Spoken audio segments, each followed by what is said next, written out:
కాలభైరవుడికి కూష్మాండ దీపము. భక్తులందరికీ కూడా ఒక అనుమానము, ఈ యొక్క కూష్మాండ దీపాన్ని లేదా కాలభైరవుడికి మరి గుమ్మడికాయలో పెట్టేటటువంటి దీపము యొక్క విధి విధానాలు ఏమిటి, మరి అసలు ఈ యొక్క కూష్మాండ దీపం ఎందుకు పెడతారు అని తెలవకుండా కూడా ఏదో మన ఇప్పుడు వచ్చినటువంటి సోషల్ మీడియాలో భక్తులు వాళ్ళు వీళ్ళు పెడుతున్నారు, మనం కూడా పెట్టేద్దాము అనేసి కూడా పెడుతూ ఉన్నటువంటి వాళ్ళు కూడా ఉన్నారు. చాలా మంచిదే, అందులో ఎటువంటి తప్పు లేదు.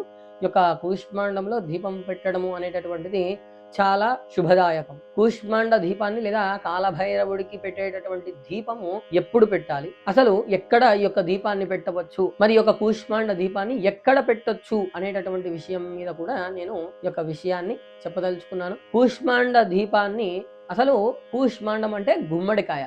మరి కూష్మాండం అనే వరకు తెలిసిన వాళ్ళు ఉన్నారు, తెలవని వాళ్ళు కూడా ఉన్నారు కదా. మరి కూష్మాండము అంటే అది గుమ్మడికాయ. ఈ యొక్క బూడిద గుమ్మడికాయని మనము ఇంటికి ముందట మనం ఈశాన్యం మూల పైకి కడతాం కదా. ఇంట్లో నెగిటివ్ ఎనర్జీ ఉన్నట్టయితే మీరు చూసినట్టయితే గుమ్మడికాయ కట్టినటువంటి 2-3 రోజులలోనే అది లోపలికి పీల్చేసేసుకుంటుంది, అంటే అది ఎండిపోతుంది. ఆ నెగిటివ్ ఎనర్జీని అంతా కూడా తీసేసుకుంటుంది అనమాట గుమ్మడికాయ. మరి ఇప్పుడు మనం మాట్లాడుకునేటటువంటి విషయము కూష్మాండ దీపాన్ని ఏ విధంగా పెట్టాలి, అసలు ఈ యొక్క కూష్మాండ దీపాన్ని ఎందుకు పెడతారు, ఎప్పుడు పెట్టాలి, అసలు ఎన్నిసార్లు పెట్టాలి, అసలు ఈ యొక్క కూష్మాండ దీపాన్ని ఎవరెవరు పెట్టవచ్చు అనేటటువంటి విషయం మీద నేను మీ అందరికీ కూడా తెలియజేస్తాను. ఈ యొక్క వీడియోని పూర్తిగా చివరి వరకు చూడండి. కూష్మాండము మనము సాధారణంగా మీరు చూసినట్టయితే అది 2 ముక్కలు చేసి కొంతమంది ఒకదాని మీద ఒకటి పెడతారు, అట్లా పెట్టద్దు. ఈ యొక్క వీడియో పూర్తిగా చివరి వరకు చూడండి. ఈ యొక్క కూష్మాండ దీపాన్ని ఎందుకు పెడతారయా అంటే, కాలస్వరూపము రాహువు, కేతువు మోక్షాన్ని ఇచ్చేటటువంటి వాడు. కాలము రాహువు, కేతువు మోక్షము. అదేవిధంగా కాలస్వరూపుడు ఎవరయ్యా అంటే కాలభైరవుడు. ఈ యొక్క కూష్మాండ దీపాన్ని పెట్టేటటువంటి వాళ్ళకి 3 విధాలుగా మీరు చూసుకున్నట్టయితే, ఒకటి మనము ఏ పని తలపెట్టినా అది చెయ్యకపోవడము, చేద్దాము అని ఆలోచించడము. ఇంకొకటి ప్రత్యేకంగా చెప్పాలి అంటే ఇమాజినేషన్, అంటే మనము ఈ యొక్క అంటే రేపు ఇది చేద్దాము, ఎల్లుండి ఇది చేద్దాము, లేదా ఈ సంవత్సరం ఇది చేద్దాము, మరి మనం ఒక పని తల పెడదాము, అందాము, చేద్దాము అనే దగ్గరనే ఉంటారు తప్ప అది ఎన్నడూ పూర్తి చెయ్యలేరు. అది రాహు యొక్క కేతువు యొక్క ప్రభావం వల్ల కూడా ఈ యొక్క ఫలితం ఉంటుంది. మరి ఈ యొక్క ఫలితాన్ని అధిగమించాలి అంటే అష్టమి నాడు, బహుళ అష్టమి నాడు కానీ లేదా ఏ అష్టమి నాడు అయినా కూడా పెట్టొచ్చు, తప్పేం లేదు. అష్టమి నాడు, అదేవిధంగా అమావాస్య నాడు ఈ యొక్క కూష్మాండాన్ని మనము ఇంట్లో దీపం పెట్టొచ్చు, అదేవిధంగా గుళ్ళో కూడా ఈ యొక్క కూష్మాండ దీపాన్ని పెట్టొచ్చు. ఇంట్లో పెడితే మరి ఏమన్నా అవుతుందా అంటే అటువంటిది ఏమీ లేదు. కూష్మాండ దీపాన్ని ఇంట్లో కూడా పెట్టుకోవచ్చు. ఇంట్లో ఈశాన్య మూల ఒకవేళ పూజ గది ఉంటే పూజ గది దగ్గర, లేదా వాద ఆవరణలో ఈశాన్య మూల ఆవరణలో తులసి చెట్టు దగ్గర అయినా, మరీ చెట్టుకు దగ్గరగా కాకుండా అక్కడనే కూడా ఈ యొక్క కూష్మాండ దీపాన్ని పెట్టొచ్చు. అందులో ఎటువంటి సందేహం లేదు, ఎటువంటి తప్పు లేదు. దేవాలయాల్లో కూడా పెట్టొచ్చు. మరి దేవాలయాల్లో ఏ దేవాలయంలో పెట్టొచ్చు అయ్యా అంటే, ఏ దేవాలయంలోనైనా పెట్టొచ్చు.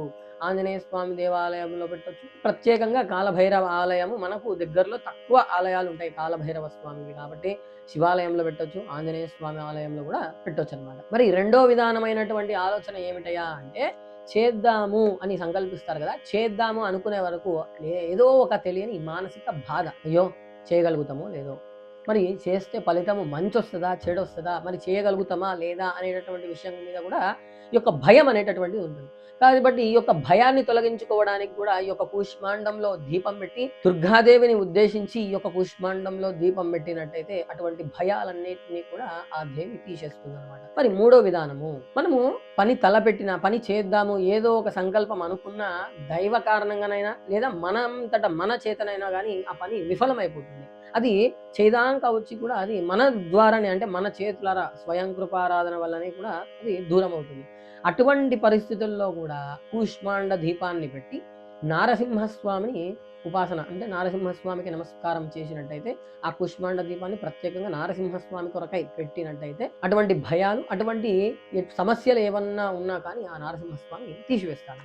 మరి యొక్క కూష్మాండ దీపము ఏ విధంగా పెట్టాలి స్వామి అంటే, మీరు ఎక్కడైతే ఈ యొక్క కూష్మాండ దీపాన్ని పెట్టుకోవాలి అని అనుకుంటున్నారో అక్కడ మంచిగా పసుపు, కుంకుమ, బియ్యపిండితో లేదా పసుపుతోనైనా కానీ మంచిగా ముగ్గేయండి. ముగ్గేసి ఇస్తరాకులు తీసుకోండి. ఇస్తరాకులు అనగానే మరి ప్లాస్టిక్వా మరి మోదుగా ఆకువా అంటే మీ శక్తి కొలది ఏదైనా పర్లేదు, ఎందుకంటే ఇవే తీసుకోండి ఇదే చేయాలి అనేటటువంటిది ఏమీ లేదు. ఎందుకు అంటే దీపాన్ని ఉత్తిగా నేల మీద పెట్టొద్దు కాబట్టి. మరి కొంతమంది మీరు చూసే ఉంటారు. మరి దొడ్డుప్పు పోసి పెడుతూ ఉంటారు. దొడ్డుప్పు పోసి దాని మీద దీపం పెడుతుంటారు. మరి అందులో అట్లా పెట్టొచ్చా స్వామి అంటే అట్లా కూడా ఏ ఇబ్బంది లేదు. దొడ్డుప్పు కూడా పోయొచ్చు. కొంతమంది అందులో మళ్ళీ నవధాన్యాలు కూడా పోసుకుంటారు. నవధాన్యాలు పోసి దాంట్లో మళ్ళీ ఇక వాళ్ళకి తోచినటువంటి విధంగా చేస్తుంటారు. అందులో నేనేమి తప్పు పట్టను. ఆ విధంగా కూడా చేసుకోవడంలో ఎటువంటి తప్పు లేదు. కాబట్టి ఒక ఇస్తరాకు తీసుకోండి. ఇస్తరాకు మీద మీకు తోచిన విధంగా ఒకవేళ దొడ్డుప్పు ఉంటే దొడ్డుప్పు ఎందుకు వేయాలి అంటే దొడ్డుప్పు నెగిటివ్ ఎనర్జీని తీసేస్తుంది అనమాట. కాబట్టి దొడ్డుప్పును పోసి ఆ దొడ్డుప్పు మీద కూడా మంచిగా పసుపుతో మంచిగా నీట్గా పద్మం కానీ మీకు తోచిన ముగ్గు వేసి మీరు గుమ్మడికాయ తీసుకోండి. గుమ్మడికాయ బూడిది గుమ్మడికాయ తీసుకొని అది ఇంట్లో కానీ దేవాలయంలో కానీ మీరు ఏ దేవతనైతే ఉద్దేశించి పెడుతూ ఉన్నారో అంటే నేను ఇప్పుడు చెప్పాను కదా, ముగ్గురికి ఉద్దేశించి పెట్టొచ్చు. కాలభైరవుడికి, దుర్గాదేవికి, నారసింహస్వామికి కూడా పెట్టుకోవచ్చు. మరి ప్రత్యేకంగా అంటే ఈ యొక్క కాలభైరవ స్వామికి ఈ యొక్క కుష్మాండ దీపాన్ని ఎక్కువగా పెడుతూ ఉంటారు.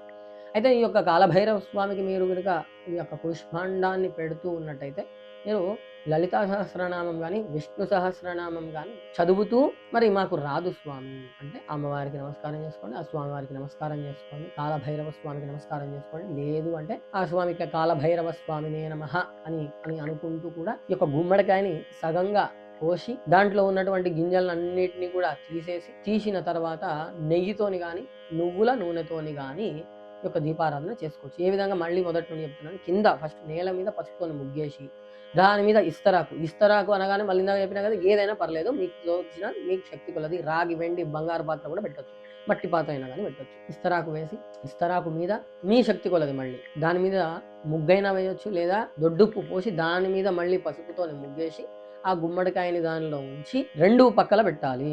మళ్ళీ చెప్తున్నాను, ఒకదాని మీద ఒకటి ప్రమిదలాగా పెట్టవద్దు. రెండు దీపాలని పెట్టాలి. పెట్టి పంచోపచార పూజ చేయాలి. పంచోపచార పూజ అనేటటువంటి విషయం మీద కూడా మళ్ళీ నేను ఒక వీడియో చేస్తాను. ఆ వీడియోని చూడండి.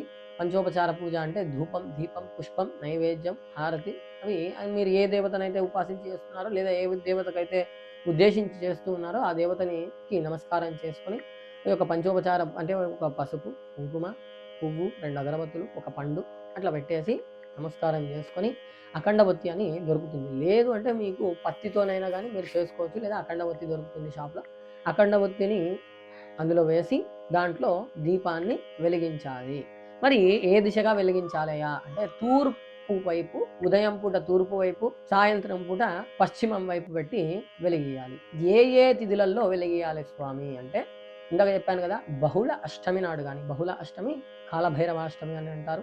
మంగళవారంతో కూడుకున్నటువంటి అష్టమి వస్తే మహా ప్రత్యేకము. ఈ యొక్క అష్టమి నాడు కానీ, ఏ అష్టమైనా శుక్ల కానీ బహుళ కానీ 2 అష్టములలో కూడా పెట్టుకోవచ్చు, తప్పేం లేదు. ఇంకా అమావాస్య తిథి నాడు ఈ యొక్క కాలభైరవుడికి ఉద్దేశించి, లేదా దుర్గాదేవికి ఉద్దేశించి, లేదా నారసింహస్వామికి ఉద్దేశించి ఈ యొక్క కూష్మాండ దీపాన్ని పెట్టుకోవాలి. ఆ యొక్క దీపాన్ని వెలిగించి అక్కడనే ఇంట్లోనైతే ఆ దీపము వెలిగేంతసేపు లేదా మీకు ఓపిక ఉన్నంతసేపు కూర్చొని మీరు కాలభైరవ స్వామికి ఉద్దేశించి చేస్తూ ఉన్నట్టయితే తప్పనిసరిగా కాలభైరవ అష్టకాన్ని తప్పనిసరిగా చదవాలి. దీపం పెట్టేసి దండం పెట్టి వెళ్ళిపోవడం కాదు. ఎందుకు అంటే దీపాన్ని వెలిగించినాక ఆ దీపంలో ఆ స్వామిని ఉద్దేశించి మనకు ఉన్నటువంటి ఇంగ్లీష్లో చెప్పాలి అంటే నెగిటివ్ ఎనర్జీని ఆయన తీసివేస్తాడు. కాబట్టి ఆయనకు ఉద్దేశించి మనము కాలభైరవ అష్టకాన్ని చదివి ఆ స్వామికి మంచిగా నమస్కారం చేసుకొని వెళ్తే సరిపోతుంది. దేవాలయాల్లో అయితే, ఇంట్లో అయితే కాలభైరవ అష్టకాన్ని ఒక 11 మార్లు చదివితే చాలా చాలా శ్రేయస్కరం. అందులో ఉంటుంది మనకు చివరిలో విచిత్ర పుణ్యదాయకం. ఆయన ఇచ్చేటటువంటి ఫలితాన్ని మనం కూడా ఊహించలేం, అంతటి మంచి ఫలితాన్ని ఇస్తాడన్నమాట. మరి దుర్గాదేవికి మీరు ఉద్దేశించి పెడుతూ ఉన్నట్టయితే ఖడ్గమాల స్తోత్రం కానీ, లలితా సహస్రనామం కానీ చదవచ్చు. నారసింహస్వామికి ఉద్దేశించి పెడుతూ ఉన్నట్టయితే మీరు తప్పనిసరిగా లక్ష్మీ నరసింహస్వామి కరావలంబ స్తోత్రాన్ని చదవాలి. మరి ఇందులో కూడా ఇంకొక విషయం ఏంటంటే, స్వామి మనకు తెలుగు చదవడానికి రాదు, నాకు ఇంగ్లీష్ మాత్రమే వస్తుంది అనుకుంటే మనకు ఇంగ్లీష్ ట్రాన్స్లేషన్ కూడా మనకు ఉంటుంది, అట్లా కూడా చదవచ్చు ఇంగ్లీష్లోనైనా. లేదు అది కూడా మాకు సాధ్యపడదు అంటే కాలభైరవ స్వామికి పెడుతున్నట్టయితే ఓం శ్రీ కాలభైరవ స్వామినే నమః, అమ్మవారికి ఉద్దేశించి పెడుతున్నట్టయితే ఓం దుర్గాయ నమః లేదా ఓం దుర్గాదేవి అయి నమః. లేదు నారసింహస్వామికి ఉద్దేశించి పెడుతున్నట్టే ఓం శ్రీ లక్ష్మీ నారసింహస్వామినే నమః అని అనుకుంటూ దీపం పెట్టిన తర్వాత ఈ యొక్క నామాన్ని మీరు జపం చేసుకోవచ్చు. లేదా మనసులో స్మరణ చేసుకుంటూ కొద్దిసేపు దేవాలయం అయితే కూర్చొని ఇంట్లో అయితే జపం చేస్తూ ఉండండి. ఎందుకయ్యా అంటే మనము దీపం పెట్టాము కదా, దానికి మనము చిత్తశుద్ధి అనేటటువంటిది ఉండాలి. కొంతమంది చూస్తూ ఉంటాం, మరి దీపం పెట్టి ఇంటికి వచ్చి స్నానం చేయాలి అని అంటూ ఉంటారు. అసలు ఎందుకు అంటే ఇంట్లో దీపం పెడతావు, పెట్టేసి మళ్ళీ మళ్ళీ ఇంట్లో స్నానం చేస్తావు దీపం పెట్టేసి? చేయవు కదా. అటువంటివి ఏమి ఇంకోటి దేవాలయానికి వెళ్ళి ఎమ్మటే ఇంటికి వచ్చి కూడా స్నానం చేయొద్దు కదా. మరి ఇంకోటి నవగ్రహాలకు కూడా ప్రదక్షిణాలు చేసి ఎమ్మటే కాళ్ళు కడుక్కుంటున్నారు, అది కూడా తప్పు. కడుక్కోవద్దు. ఆదిత్యాది నవగ్రహాలకి ప్రదక్షిణ చేసిన తర్వాత కాళ్ళు కడుక్కోవాల్సినటువంటి అవసరం లేదు.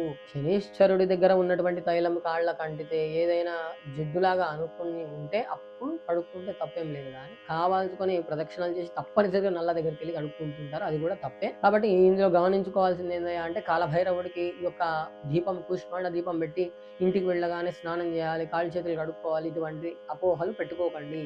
మీరు పెట్టినట్టయితే ఇంటికి రాగానే ఆ యొక్క ఫలితం అనేటటువంటిది పోతుంది. 3 రకాల భయాలు ఉంటాయని చెప్పాను కదా. మనం ఏదనుకున్నా కానీ అది జరగకపోవడము, ఇమాజినేషన్ అంటే మనము ఏదో ఊహించుకుంటాం, రేపు ఇది చేద్దాం, ఎల్లుండి చేద్దాం, ఆవులెండి చేద్దాం, అవి ఏమి అనుకున్నా కానీ అవి చెయ్యకపోవడము.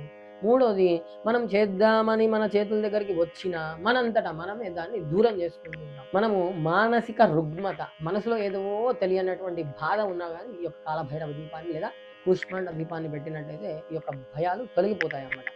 కాబట్టి భక్తులు ఈ యొక్క వీడియోని పూర్తిగా చూసి ఈ యొక్క కాలభైరవ స్వామికి ఉద్దేశించి పెట్టేటటువంటి దీపము పెట్టి ఆ స్వామి యొక్క అనుగ్రహాన్ని పొందండి. భక్తి, శ్రద్ధ, చిత్త శుద్ధి అనేటటువంటి ప్రాధాన్యము. ఎందుకు అంటే భక్తితోని దీపం పెట్టి స్వామిని స్మరణ చేసుకోవాలి తప్ప దీపం పెడుతూ ఎక్కడో ఆలోచన పెట్టుకొని మనము స్వామికి పూజ చేస్తూ ఎక్కడో ఆలోచన పెట్టుకొని చేస్తూ ఉన్నట్టయితే అది పూర్తి ఫలితాన్ని ఎప్పటికీ ఇవ్వలేదు, సగం ఫలితమే ఇస్తుంది. సగం అని ఎందుకు అంటున్నానయ్యా అంటే మీరు అట్లీస్ట్ దీపం పెట్టారు కాబట్టి, అది కూడా లేకపోతే అది కూడా ఫలితం ఉండదు. కానీ దీపం పెట్టారు కాబట్టి సగ ఫలితం ఉంటుంది. పూర్ణ ఫలితము ఎప్పుడయ్యా ఉంటుంది అంటే మీరు భక్తితోని ఉన్నప్పుడే ఆ యొక్క పూర్ణమైనటువంటి ఫలితము ఉంటుంది. మరి స్వామి ఇంటికి రాగానే స్నానం చేయొద్దు అంటున్నాను, మరి ఏం చేయాలి అంటే ఈ యొక్క అమావాస్య నాడు ఉపవాసం ఉండడం కానీ, లేదా నలుగురికి అన్నం పెట్టడం కానీ, అన్నదానం చేయడం కానీ, ఉపవాసం ఉండి రాత్రి పలహారం చేసి పడుకోవడము, ఇటువంటివి చేస్తే తప్పేమీ లేదు.